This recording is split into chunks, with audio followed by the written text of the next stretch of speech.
आपका स्वागत है टारगेट सरकारी नौकरी चैनल पर। मैं हूं शाद अली। आज आपके लिए गुड न्यूज़ है। जैसा कि हमने आपसे वादा किया था कि इस हफ्ते से आपकी यूपी टेट और सुपर टेट परीक्षा के लिए सीडीपी यानी बाल विकास की क्लासेस शुरू हो जाएंगी। आज शाम 5 बजे, नोट कर लीजिए टाइम, आज शाम 5 बजे आपकी सीडीपी की क्लास है जिसको चंद्र प्रकाश सर लेंगे। तो इंग्लिश और सीडीपी इन दोनों विषय को आपको चंद्र प्रकाश सर पढ़ाएंगे। उसके बाद 9:30 बजे आपकी जैसे क्लासेस होती हैं मैथमेटिक्स की, मैथ्स की लाइव क्लास रहेगी। सीडीपी में आज एक रैंडम टॉपिक डिस्कस किया जाएगा आपसे, थिंकिंग। तो आप समझने की कोशिश कीजिए उस क्लास को और अच्छा रिस्पांस दीजिए, क्योंकि ये क्लासेस आपकी सफलता के लिए लगाई गई हैं। तो लाइक एंड शेयर जरूर कीजिएगा सर की क्लासेस को भी, मैथ्स की और सीडीपी की दोनों क्लासेस को, ताकि इस कोर्स को हम जल्दी से स्मूथली लेके चलें और कंप्लीट करवाया जाए।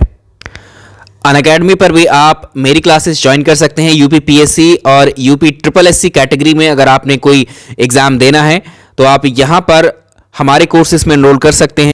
तो यहाँ पर आपको लाइव सेशन और यहाँ पर आपको लाइव टेस्ट क्विजेस मिलेंगे। तो यूपी पीएससी कैटेगरी में आपके लिए अपकमिंग कोर्सेज में है लक्ष्य फाउंडेशन कोर्स, ऑलरेडी चल रहा है ये, और एक है एस्पायर फाउंडेशन कोर्स। ये हिंदी और इंग्लिश दोनों माध्यमों के बच्चों के लिए है। ये अलग अलग जो भी स्टूडेंट्स यूपी पीसीएस की तैयारी कर रहे हैं, साथ ही अलग अलग विषयों के कंप्लीट कोर्स हैं, डिटेल्ड कोर्स हैं। तो इंडिया के टॉप एजुकेटर्स से आप यूपी पीसीएस की क्लासेस ले सकते हैं, लाइव क्लासेस। अनअकैडमी के आप मेरे प्रोफाइल को भी फॉलो कर सकते हैं इस कैटेगरी की तैयारी के लिए, डिस्क्रिप्शन में है लिंक। अनअकैडमी की लर्निंग ऐप में जाकर के आप यूपी पीएससी कैटेगरी में आप इन कोर्सेज को एनरोल कर सकते हैं और कोई भी सब्सक्रिप्शन पर आप जो है 10% का डिस्काउंट पा सकते हैं इरशाद सर रेफरल कोड इस्तेमाल करके। तो ज़्यादा जानकारी के लिए आप डिस्क्रिप्शन में जो लिंक है उसके थ्रू जानकारी ले सकते हैं। आइए चलते हैं अपने टॉपिक पर। आज मैथ्स की क्लासेस तो आपको अच्छे से समझ में आ रही हैं, मतलब मैथ्स आपका इस बार बहुत अच्छे से होने वाला है, तो उसकी फिक्र मत कीजिए। सीडीपी की क्लासेस भी बिल्कुल वैसे ही होंगी, बस ध्यान से सर की क्लासेस को देखिए आप। हम शुरुआत करते हैं। सुपर टेट सफलता प्रैक्टिस सेट नंबर आज हमारा 11 होगा, जिसमें करंट अफेयर्स और स्टैटिक जीके के प्रश्न रहेंगे। शुरुआत करते हैं। वीडियो को लाइक कीजिए अभी। आज का पहला सवाल अपने आप में कई सारी तथ्यों को, कई सारे इतिहास के प्रश्नों को समेटे हुए है, तो ये प्रश्न बहुत इंपॉर्टेंट है आज के लिए। हमारे जितने भी अभी तक के हमने टेस्ट किए हैं, प्रैक्टिस सेट किए हैं, उसमें पहला प्रश्न बहुत ही खास रहता है। तो आज का पहला प्रश्न देखिए, 2 अगस्त 2020 को किस महान भारतीय स्वतंत्र सेनानी का 144वां जन्म दिवस मनाया गया? इस सवाल से जुड़ा हुआ है एक महत्वपूर्ण सवाल कि हमारा जो राष्ट्रीय ध्वज है, इस राष्ट्रीय ध्वज का डिजाइन किसने तैयार किया था? तो ये कई सारे प्रश्न हैं जो इससे संबंधित है, वो इसी क्वेश्चन में हम शामिल करेंगे। भारत के राष्ट्रीय ध्वज को डिजाइन करने वाले व्यक्ति थे Pingali Venkayya. Very important question. Pingali Venkayya का ही 144वां जन्मदिवस मनाया गया 2 अगस्त 2020 को। Very important. सबसे इंपॉर्टेंट क्वेश्चन मार्क कर लेंगे। भारतीय राष्ट्रीय ध्वज जो हमारा इंडियन नेशनल फ्लैग है, उसके डिजाइनर कौन है? पिंगली वेंकैया। इन्हीं का जन्मदिवस 2 अगस्त को मनाया गया था, 144वां जन्मदिवस इनका। इस प्रश्न में आपसे पूछ सकता है जन्म दिवस के बारे में कि 2 अगस्त 1876 को आंध्र प्रदेश में पिंगली वेंकैया का जन्म हुआ था और उनकी मृत्यु 4 जुलाई 1963 में हुई थी। अब यहां से एक प्रश्न और बनता है कि जो हमारा राष्ट्रीय ध्वज है, इसको कब अपनाया गया था? ये जो आज ट्राई कलर हम देखते हैं, अपना जो तिरंगा है, इसमें 3 रंग वाला जो आज का फॉर्मेट है हमारे तिरंगा का, इसको कब अपनाया गया था? तो इसको याद रखिएगा, जो भारतीय राष्ट्रीय ध्वज है, हमारा जो तिरंगा है, तिरंगे का जो वर्तमान स्वरूप है यानी आज का जो तिरंगा है, इसको 22 जुलाई 1947 को संविधान सभा की एक बैठक के दौरान इस डेट को अपनाया गया था। डेट इज वेरी इंपॉर्टेंट, कई बार प्रश्न पूछा हुआ है परीक्षा में। चलिए एक प्रश्न और बताइए कि जो हमारा राष्ट्रीय ध्वज है, उसकी लंबाई और चौड़ाई जो है, उसकी लंबाई और चौड़ाई जो आप देखते हैं, उसका रेशियो कितना होता है, उसका अनुपात कितना होता है लंबाई और चौड़ाई का? कई बार प्रश्न पूछा हुआ है। ये दोनों रेशियो आपके सामने लिखे हैं, क्या आप गेस करिए इनमें से कौन सा सही है? ये दोनों ही आपको ऑप्शन में मिलते हैं, कौन सा ठीक है इनमें से? ये दोनों ही सही है। अब जरा इनको ध्यान से सुनिए जो बात हम यहाँ कह रहे हैं, क्योंकि इस प्रश्न को आप गलत करके आते हैं। जब कभी लिखा हुआ मिलेगा आपको लंबाई और चौड़ाई का अनुपात, पहले लंबाई अगर लिखा है तो लंबाई में जो बड़ा वाला डिजिट है वो 3 रहेगा और चौड़ाई में 2 रहेगा। इस रेशियो में, यानी लंबाई अगर उसकी झंडे के जो फॉर्मेट हम बनाते हैं, आपने देखा होगा कितने से छोटा ही बना लेते हैं, बड़े से बड़ा ही बना लेते हैं, तो उसमें जो लंबाई होती है वो 3 के मल्टीपल में रहेगी। या तो रहेगी कितनी, 3 सेंटीमीटर, या 3 दूनी 6 सेंटीमीटर, 3 तिया 9, 3 चौक 12, इस तरह से 3 के मल्टीपल में चलेगी, 3 की गुणा में चलेगी। ऐसे ही चौड़ाई 2 के गुणा में चलेगी। तो ये याद रखिएगा, लंबाई जो है इसकी 3 है लंबाई और चौड़ाई कितनी है 2। अगर इसको हम रिवर्स करके लिख दें चौड़ाई चौड़ाई और लंबाई का रेशियो दिया हो ऑप्शन में, ये देख लीजिएगा क्वेश्चन में पूछ कर रहा है चौड़ाई लंबाई का रेशियो बोल रहा है या लंबाई चौड़ाई का, तो ये ई रिवर्स कर देंगे इसको, ठीक है। तो लंबाई 3 ही रहेगी अभी, चौड़ाई यहाँ 2, अभी भी बात एक ही है बट उनको जगह चेंज करके लिखा गया है। तिरंगा के फीचर्स की अगर हम बात करें, इसको जान लीजिए, ये आपको पहले से पता है। उसमें 3 रंग है, सबसे ऊपर जो है केसरिया रंग है, उसके बीच में सफ़ेद है और नीचे गहरे हरे रंग की पट्टी है। तीनों जो है एक समानुपात में होते हैं ये, और बीच में जो सफ़ेद पट्टी है उसी में होती है अशोक चक्र बना हुआ, जिसमें 24 तीलियां होती हैं, 24 स्पोक होते हैं, आपको पता है ये। चलिए पहले प्रश्न का आंसर हो गया ऑप्शन डी। अगले सवाल की तरफ चलेंगे। सवाल नंबर 2 अपने आप में बहुत ही इंपॉर्टेंट है ये भी। भारत के प्रमुख थिएटर संस्थान नेशनल स्कूल ऑफ ड्रामा का अध्यक्ष किसे नियुक्त किया गया है? अगर हम बात करें राष्ट्रीय नाट्य विद्यालय की, नेशनल स्कूल ऑफ ड्रामा की, इसको शॉर्ट फॉर्म में हम बोलते हैं एनएसडी। ये दिल्ली में है और इसकी स्थापना साल 1959 में की गई थी। अगर हम थिएटर की बात करें, यानी थिएटर को बोलते हैं रंगमंच, थिएटर के लिए या रंगमंच के लिए हमारे देश में सर्वोच्च संस्था है नेशनल स्कूल ऑफ ड्रामा। ये सरकारी है। हर साल यहाँ से 20 स्टूडेंट्स के लिए, 20 सीट्स के लिए फॉर्म निकलते हैं इस रंगमंच के 3 साल के कोर्स के लिए, जिसमें जो हमारा साहित्य है, संस्कृत साहित्य हो, चाहे पाश्चात्य साहित्य, चाहे पारसी लिटरेचर, चाहे हिंदी लिटरेचर, सभी के जितने भी नाटक होते हैं उन सबको जो है यहाँ पर प्रशिक्षण दिया जाता है, उनको ट्रेनिंग दी जाती है किस तरह से एक रंगमंच पर परफॉर्म करना होता है एक एक्टर को। कभी आप एनएसडी गए हो तो वहाँ पर रंगमंच पर, वहाँ के थिएटर में जो है प्लेस चलते रहते हैं, नाटक चलते रहते हैं। अगर आप कहेंगे इतना बड़ा संस्थान है ये रंगमंच का, तो यहाँ से क्या फेमस एक्टर्स यहाँ से निकले हुए हैं। अभी अगर आप बॉलीवुड की बात करोगे, हमारी फिल्म इंडस्ट्री में जो यहाँ से इस संस्थान से जो ग्रेजुएट हुए जो एक्टर्स हैं, उनमें नसीरुद्दीन शाह हैं, है ना, और ओमपुरी हैं, अनुपम खेर हैं, और इरफान खान आप जानते हैं, पीयूष मिश्रा हैं, और सबसे इंपॉर्टेंट जो बहुत ज़्यादा नाम कमाया जिन्होंने, नवाजुद्दीन सिद्दीकी। हालांकि जितने भी हैं अभी हमने नाम लिए, सबने अच्छा नाम कमाया है इनमें, लेकिन अभी जो लेटेस्ट ट्रेंड में है वो नवाजुद्दीन सिद्दीकी। इन सभी ने इस नेशनल स्कूल ऑफ ड्रामा से अपनी ग्रेजुएशन कंप्लीट की थी थिएटर में, रंगमंच में। अब यहाँ प्रश्न की बात है कि नेशनल स्कूल ऑफ ड्रामा के जो अध्यक्ष हैं अभी कौन चुने गए हैं 2020 में ही, ये परेश रावल हैं। याद रखिएगा, इनकी नियुक्ति पर सवाल जरूर बनता है, एक एनएसडी पर और दूसरा बनता है आपका एक संस्थान और है सर्वोच्च भारत में इस फिल्म इंडस्ट्री के लिए जो सरकारी हैं। एक तो ये हो गया, एक और है, और बाकी स्टेट लेवल में भी हैं अलग अलग, एक दो का जिक्र कर लेते हैं, अभी प्रश्न पूछे हुए उन पर भी।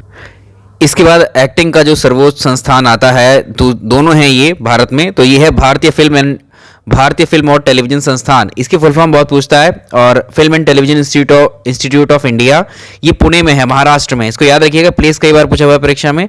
1960 में इसकी स्थापना हुई थी, और इसके अध्यक्ष के बारे में भी पूछा जाता है। पिछले साल के पेपर उठाकर देख लीजिए, मिल जाएगा आपको। शेखर कपूर इसके अध्यक्ष हैं वर्तमान। और एक भारतेंदु नाट्य अकेडमी, जिसको बीएनए हम कहते हैं, ये लखनऊ में स्थित है। ये यूपी के जीके में पूछा जाता है प्रश्न। जो राजकुमार राव आपने मूवी देखी होगी न्यूटन, और कई सारी मूवी है उनकी, तो ये इसी इंस्टीट्यूट से पढ़े हुए हैं, FTII से। चलिए, इस सवाल का आंसर हो गया ऑप्शन सी। अगले सवाल पे चलेंगे। सवाल नंबर अगला भी इंपॉर्टेंट है। अगस्त 2020 में अयोध्या शहर के बारे में प्रामाणिक जानकारी प्राप्त करने हेतु अद्भुत अयोध्या नाम की टाइटल है, इसके तहत एक नवीनतम पुस्तक का अनावरण किया गया है। पुस्तक किसके द्वारा लिखी गई है, इसको मार्क कर लीजिए, क्वेश्चन पूछा जा सकता है इस बार। तो ये किताब लिखी किसने? नीना राय ने ये किताब लिखी है। इनके द्वारा लिखित ये अमेजिंग अयोध्या नाम है इस किताब का, अमेजिंग अयोध्या या अद्भुत अयोध्या। और ये किताब जो है अयोध्या के बारे में एक संपूर्ण जानकारी देगी।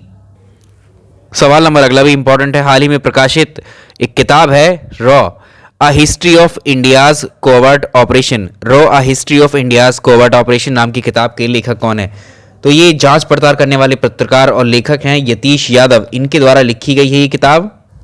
रॉ के बारे में थोड़ा सा जान लेते हैं। रॉ का मतलब है यहाँ RAW है, होता है इसका मतलब। और इसको अगर फुल फॉर्म देखें, प्रश्न पूछा हुआ है परीक्षा में, रिसर्च एंड एनालिसिस विंग, अनुसंधान और विश्लेषण विंग। ये भारत की खुफिया एजेंसी है रॉ। रॉ के जितने भी ऑपरेशंस होते हैं हमारे देश के खिलाफ, कोई देश की क्या गतिविधि चल रही है, हमारे देश के खिलाफ क्या उसकी प्लानिंग चल रही है किसी दूसरे देश की, ये सब पता लगाने का काम रॉ का होता है। तो रॉ का कार्य होता है जानकारी को इकट्ठा करना, आतंकवाद के से रिलेटेड या आतंकवाद को रोकना, गुप्त ऑपरेशंस चलाए जाते हैं रॉ के द्वारा। स्थापना की गई थी 21 सितंबर 1968 को। हेडक्वार्टर दिल्ली में है इसका और इसके सचिव हैं सामंत गोयल। अब इस किताब को लिखने का क्या मकसद हो सकता है? Raw a history of India's covert operation. इस किताब में क्या लिखा गया होगा? अगर रॉ लिखा हुआ तो इसका मतलब ये रॉ के बारे में कुछ जानकारी देने की बात कर रही है ये किताब। तो इस किताब में भारत की जो जासूसी एजेंसी है रॉ, इसके बारे में जो वीरतापूर्ण कार्य किए गए हैं रॉ के द्वारा, उन सब की झलक इसमें मिलेगी इस किताब में। और जो भी जासूस रहे हैं, यानी जो भी इस रॉ में ऑफिसर्स रहे हैं, जासूस कहा जाएगा उनको, तो ये रियल ऑफिसर्स हैं, रियल हीरोज हैं। इनकी विस्तृत जानकारी, उनके जीवन में किस तरह से कैसे काम किया है उन लोगों ने रॉ में रह करके, और कैसे जो है एक मिशन को पॉसिबल बनाया है, तो ये सब इसमें मिलेगा। ब्रीफ हिस्ट्री इसमें मिल जाएगी आपको इस रॉ किताब में। और ये यतीश यादव ने लिखी है। किताब का आंसर हो जाएगा ऑप्शन डी। सवाल नंबर भी अगला देखिए। प्रसिद्ध उर्दू कवि हैं, कवि क्या नाम है इनका? राहत इंदौरी। ये नाम आपने सुना होगा अभी।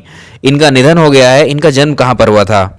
चलिए इनके नाम में ही आपको इनका क्वेश्चन का आंसर आपको मिल जाएगा। इनका जन्म हुआ था 1 जनवरी 1950 को और इनका जन्म स्थान था इंदौर। ऑप्शन सी इंदौर सही है ये। और इनका निधन हुआ था 11 अगस्त 2020 को अभी। और यहाँ पर ये उर्दू साहित्य के प्रोफेसर थे। किस कॉलेज में? देवी अहिल्याबाई विश्वविद्यालय। कहाँ पर है ये? इंदौर में। इतनी जानकारी काफी है इस प्रश्न के लिए। सवाल नंबर नेक्स्ट देखेंगे। प्रतिवर्ष राष्ट्रीय हथकरघा दिवस किस तिथि को मनाया जाता है? तो इसमें ऑप्शन बी रहेगा, 7 अगस्त को सेलिब्रेट किया जाता है राष्ट्रीय हथकरघा दिवस। अगर हम बात करें राष्ट्रीय हथकरघा दिवस की, तो ये 6ठा राष्ट्रीय हथकरघा दिवस था जो कि 7 अगस्त को मनाया गया 2020 को। पहला जो था वो 2015 में मनाया गया था। और ये किस मंत्रालय के अंदर आता है? वस्त्र मंत्रालय। नेक्स्ट देखिए। अगला है एक पुस्तक है स्वच्छ क्रांति, स्वच्छ भारत क्रांति। ये किताब है, इसका जो प्रियम्बल है, इसका जो इंट्रोडक्शन है, प्रस्तावना है, ये किसने लिखी है इस किताब की? ये बहुत इंपॉर्टेंट है, सवाल पूछा जाएगा इस बार। तो ये हमारे प्रधानमंत्री नरेंद्र मोदी के द्वारा लिखी गई है। सवाल नंबर अगला देखेंगे। हाल ही में 21वां कारगिल विजय दिवस किस तिथि को मनाया गया? तो इसको याद रखेंगे 26 जुलाई को। 26 जुलाई ऑप्शन बी। 26 जुलाई 2020 को कारगिल 21वां कारगिल विजय दिवस मनाया गया। चलिए अगर हम बात करें कारगिल विजय दिवस की, तो जो भारतीय सेना थी हमारी, भारतीय सेना के द्वारा विजय दिवस की जो 21वीं वर्षगांठ थी, तो साल 1999 की बात है, 1999 में। इसको याद रखेंगे। वर्ष 1999 में 26 जुलाई के दिन जो है पाकिस्तान को कारगिल की जंग में भारत ने मात दी थी और इस ऑपरेशन को नाम दिया गया था ऑपरेशन विजय। ठीक है, इसलिए हम बोलते हैं कारगिल विजय दिवस 26 जुलाई 2020 को ये मनाया गया। सवाल नंबर नेक्स्ट देखेंगे। कौन सा निम्नलिखित में से कौन सा अगस्त 2020 में चुनाव आयुक्त इलेक्शन कमिश्नर के पद से अभी किसने इस्तीफा दिया है?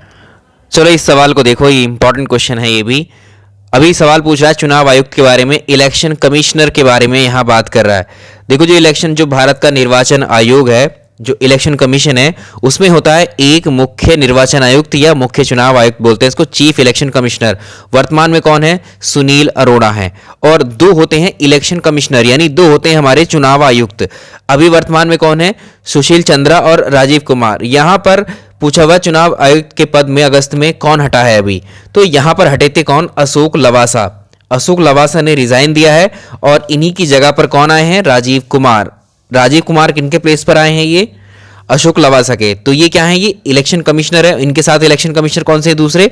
सुशील चंद्रा और राजीव कुमार, दोनों इलेक्शन कमिश्नर है। और जो चीफ इलेक्शन कमिश्नर है वो सुनील अरोड़ा है। तीनों को याद रखने वाली बात है। और अगर आपसे पूछे भारत के प्रथम चुनाव आयुक्त कौन थे, यहां पर इसको जो है आप ये मुख्य चुनाव आयुक्त यहां पर लगाएंगे। ठीक है, first CEC, first chief election commissioner कौन थे? सुकुमार सेन थे।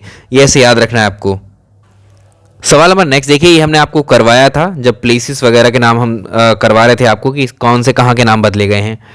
सितंबर 2020 में किस स्टेशन का नाम बदला गया है और उसको सिद्धरूधा स्वामी जी रेलवे स्टेशन रखा गया है? तो इसका पुराना नाम क्या था? हुबली जंक्शन। हुबली जंक्शन को रिनेम किया गया है, इसका नाम बदला गया है। तो ये कहाँ पर है? हुबली जंक्शन कहाँ पर है, इसके स्टेट बताएंगे, ये कर्नाटक में है। अगर इसका आपको जो है इसका रेलवे जोन भी पूछ सकता है, तो ये साउथ वेस्टर्न, इसको याद रखेंगे, south western railway, south western railway यानी दक्षिणी पश्चिमी रेलवे में है ये स्थित। सवाल नंबर नेक्स्ट रहेगा, वर्ष 2020 में विश्व संस्कृत दिवस किस तिथि को मनाया गया? इंपॉर्टेंट है, 3 अगस्त मार्क कर लेंगे इसमें। तो साल 2020 में 3 अगस्त को मनाया गया है विश्व संस्कृत दिवस। तो विश्व भर में संस्कृत भाषा के प्रसार को बढ़ावा देने के लिए मनाया जाता है। सवाल नंबर नेक्स्ट रहेगा, सितंबर 2020 में भारत का सबसे बड़ा सुअर पालन अभियान किस राज्य में शुरू किया जाएगा? तो यह है मेघालय में, ऑप्शन बी मेघालय में। सवाल नंबर अगला भी इंपॉर्टेंट है आपके लिए। हाल ही में भारतीय राष्ट्रीय राजमार्ग प्राधिकरण ने राजमार्ग वृक्षारोपण की निगरानी के लिए एक मोबाइल ऐप लॉन्च की है। इसका नाम बताना है आपको, क्या है इस मोबाइल एप्लीकेशन का नाम? जो national highway authority of India limited है, NHAI, national highway authority of India जो है, इसके जितने भी विकास कार्यक्रम चलते हैं, सड़कों के निर्माण में हो या कहीं भी इसकी जो भी एक्टिविटी चलती रहती है, उनकी उपलब्धियों पर निगरानी रखने के लिए इस ऐप को लॉन्च किया गया है। ये है हरित ऐप, ऑप्शन ए हरित ऐप, सॉरी इसका पूरा नाम है हरित पथ ऐप, ठीक है। सवाल नंबर नेक्स्ट देखिए, बजट 2020-21 में रेलवे के लिए कितना बजट आवंटित किया गया है? तो ये है 69,000, मतलब इसको हम कह सकते हैं लमसम, ये अगर ऑप्शन में मिले आपको 70 करोड़ से तब भी ठीक है। अब ये 69 करोड़ है, एक्चुअली जो है 70,000 करोड़, 70 करोड़ नहीं 70,000 करोड़ या 69,160 करोड़ रुपए का जो है ये रेलवे बजट आवंटित हुआ था। सवाल नंबर नेक्स्ट देखिए, जनवरी 2020 में ट्रांसपेरेंसी इंटरनेशनल के द्वारा जारी भ्रष्टाचार सूचकांक 2019 में भारत का कौन सा स्थान था? तो 2019 वाला सूचकांक ये 2020 में जारी किया गया था। इसको बोलते हैं करप्शन परसेप्शन इंडेक्स, जो कौन जारी करती है? Transparency international. कई बार पूछा हुआ है प्रश्न, इसको कौन जारी करता है? तो इसमें भारत की स्थिति अगर देखें तो भारत की पोजीशन इसमें 80 है, 80वें स्थान पर है ये, और 2018 में भारत 78 पोजीशन पर था। चलिए यहाँ पर पहली पोजीशन पर देख लीजिए कौन है। फर्स्ट पोजीशन पर है डेनमार्क कंट्री, सेकंड पोजीशन पर है न्यूजीलैंड, तीसरे पर है यूके, चौथे पर है यूएस। अच्छा, अभी जो हमने बाकी दूसरे तीसरी पोजीशन वाले उनको भी याद मत रखिए, उनको हटा दीजिए, भूल जाइए इनको। आप सिर्फ याद क्या रखेंगे, पहली पोजीशन पर डेनमार्क है और सबसे निचले स्थान पर है इसमें सोमालिया। जो सबसे निचली पोजीशन पर है वही सबसे भ्रष्ट देश है, यानी उस देश में भ्रष्टाचार सबसे ज्यादा है। ये कौन सा है? सोमालिया।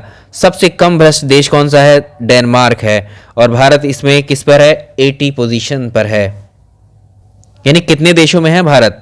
कुल आउट ऑफ 180 कंट्रीज में जो है भारत 80 पोजीशन पर है, और ये 180वीं पोजीशन पर है। सोमालिया सबसे नीचे है, सबसे भ्रष्ट देश है, सबसे ज्यादा भ्रष्टाचार इधर ही होता है, और सबसे कम जो भ्रष्टाचार है वो डेनमार्क में होता है, ना के बराबर कह सकते हैं, क्योंकि फर्स्ट पोजीशन पर है ये। नेक्स्ट देखें, कॉर्पोरेट सेक्टर में भारत की तीसरी तेजस एक्सप्रेस रेलगाड़ी जो है किन दो शहरों के बीच में शुरू की गई? ये वाराणसी और इंदौर के बीच में चलाई गई ये ट्रेन। चलिए आखिरी सवाल करते हैं आज का। यूएस ओपन 2020 के महिला एकल का खिताब किसने जीता है? तो ये जापान की स्टार टेनिस खिलाड़ी हैं नाओमी ओसाका। ये कहाँ की हैं? जापान। इन्होंने साल 2020 का यूएस ओपन विमेन्स सिंगल खिताब जीत लिया, तो ये इसका आंसर सी हो जाएगा। चलिए एक एक्स्ट्रा क्वेश्चन और ले लेते हैं, ये भी अच्छा क्वेश्चन है। भारतीय रेलवे का कौन सा जोन है जो ऊर्जा तटस्थ यानी एनर्जी न्यूट्रल पर रेलवे स्टेशन का संचालन करने वाला देश का पहला जोन बन गया है? सवाल का मतलब यहाँ पर यह है कि जो भारतीय रेलवे है, यहाँ जो बोला गया है ऊर्जा तटस्थ रेलवे स्टेशन, वो स्टेशन है, इनके जो स्टेशन रेलवे स्टेशन का जो प्रीमाइसिस है या उनका परिसर है, वहां पर जो सोलर फोटोवोल्टाइक पैनल यानी जो सोलर पैनल लगे हुए हैं, वहां पर सोलर पैनल यानी जो सौर ऊर्जा है उससे इलेक्ट्रिसिटी बन रही है यहाँ पर। तो 100% यहाँ पर क्या है, सौर ऊर्जा का इस्तेमाल किया जा रहा है इन स्टेशन पर। तो ये कौन सा है? दक्षिण मध्य रेलवे है। और अगर आपसे ये पूछ ले इस दक्षिण मध्य रेलवे में, इसको याद रखिएगा, साउथ सेंट्रल रेलवे, इंग्लिश में आएगा साउथ सेंट्रल रेलवे या दक्षिण मध्य रेलवे। तो इसके कुल 13 कितने स्टेशन है? 13 स्टेशन हैं इसके, 13 स्टेशन हैं जो क्या है? ऊर्जा तटस्थ हैं। तो ये रहा आज का हमारा प्रैक्टिस सेट नंबर 11। देखिए अब ये क्लासेस अब जो है जिस तरह से डिवीजन हुआ है, मैथ्स की और रीजनिंग की क्लासेस आपकी होंगी सत्यप्रकाश सर की, और इंग्लिश और सीडीबी की क्लासेस आपकी होंगी किसके पास रहेंगी, चंद्र प्रकाश सर के पास में। और इधर आपका जैसे अभी आप यहां पढ़ रहे हैं मेरे से करंट अफेयर्स के साथ में साइंस की क्लास मेरी होंगी। ठीक है, तो ये हो गई हैं ये क्लासेस। चलिए इस वीडियो में इतना ही रहने देते हैं। वीडियो को लाइक कर दीजिएगा, रिस्पांस अच्छा दीजिए भी। सारी क्लासेस पर कंटिन्यू रहेंगी सारी क्लासेस आपके लिए। Thank you so much.